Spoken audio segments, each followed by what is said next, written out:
Hi, my name is Katie from Katie and the Squid. In this video, I'm going to show you how to make the sandstone cowl, which is what I'm wearing right here.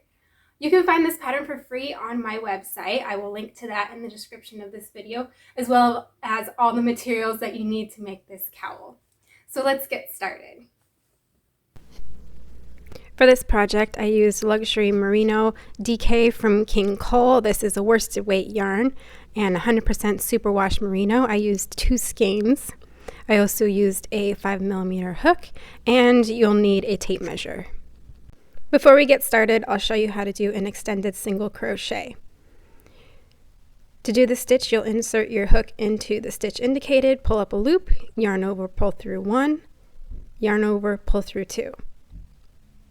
So I'll show you again. Insert your hook into the stitch, pull up a loop, yarn over, pull through 1, yarn over, pull through 2. And that's an extended single crochet.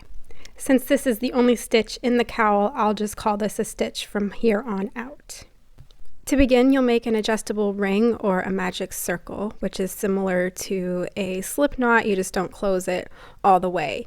Then you will work 5 stitches into the ring.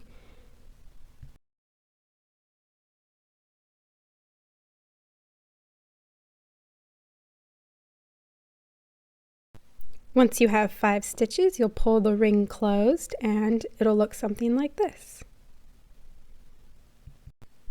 Row 2 will be an increase row. You'll chain 1, turn, and then work 2 stitches into each stitch.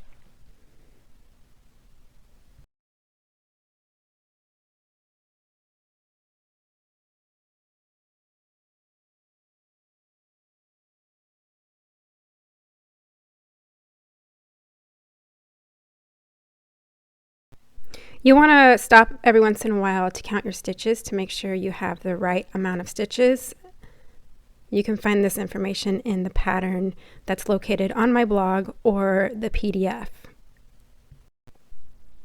Row 3 will be a non-increasing row, so you'll chain 1, turn, and then work 1 stitch into each stitch.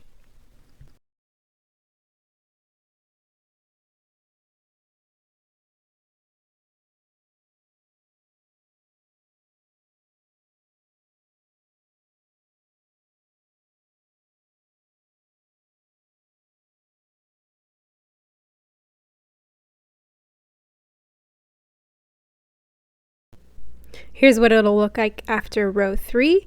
Row 4 is an increasing row, so you'll work 2 stitches into each stitch. And here's what it'll look like after row 4. So for row 5 through 7, you're not going to do any increasing. You will just work 1 stitch into each stitch. Row 8 will be worked just as you did for row 2 and row 4, so 2 stitches into each stitch. This will be the last increase row that you'll work this way.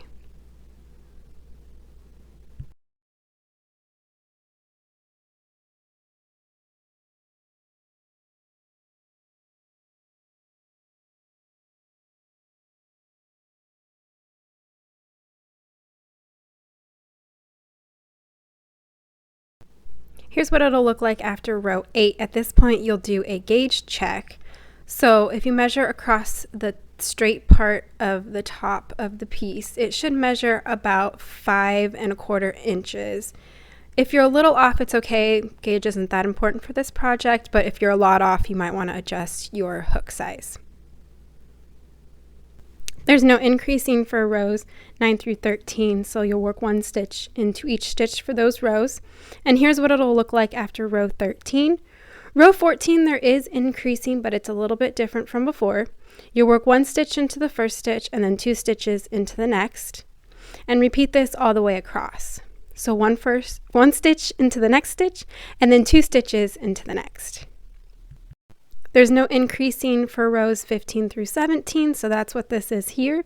For row 18, you'll increase similarly to row 14, except you'll work a stitch into the first 2 stitches and then work 2 stitches into the next stitch. So 1 stitch into the next 2 stitches and then 2 stitches into the next. There's no increasing for rows 19 through 25, so this is the end of row 25. 26, you will increase similarly to 14 and 18, except you'll work 1 stitch into the first 3 stitches and then 2 stitches into the next. So 1 stitch into the next 3 stitches and then 2 stitches into the next. Because there is so much increasing as you're making the first section of this cowl, I would stop every row and count your stitches to make sure you have the right amount. So this is the end of row 29, so rows 27 through 29 don't have any increases. Row 30 will be the last increase row. So you're going to work 1 stitch into the first 4 stitches and then 2 stitches into the next. So 1 stitch into the 4 stitches and then 2 stitches into the next.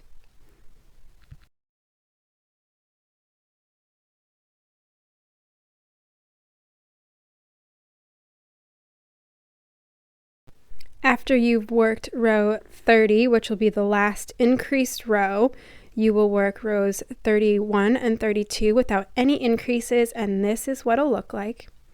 Then you will start the next section, which will be the rounds to finish off the cowl.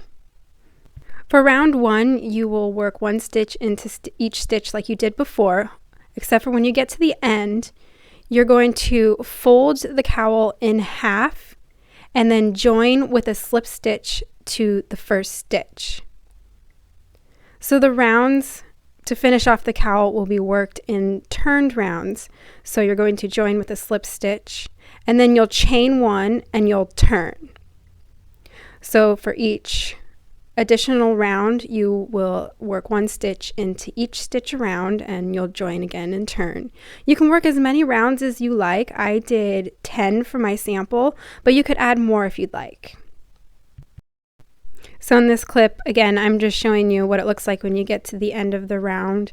You'll join with a slip stitch to the first stitch and then you'll chain 1 and you'll turn.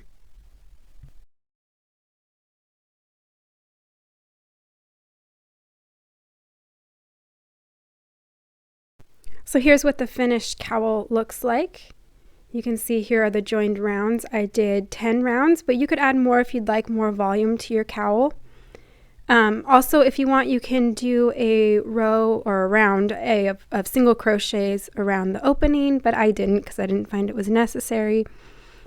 And you'll want to block your cowl and weave in all of your ends.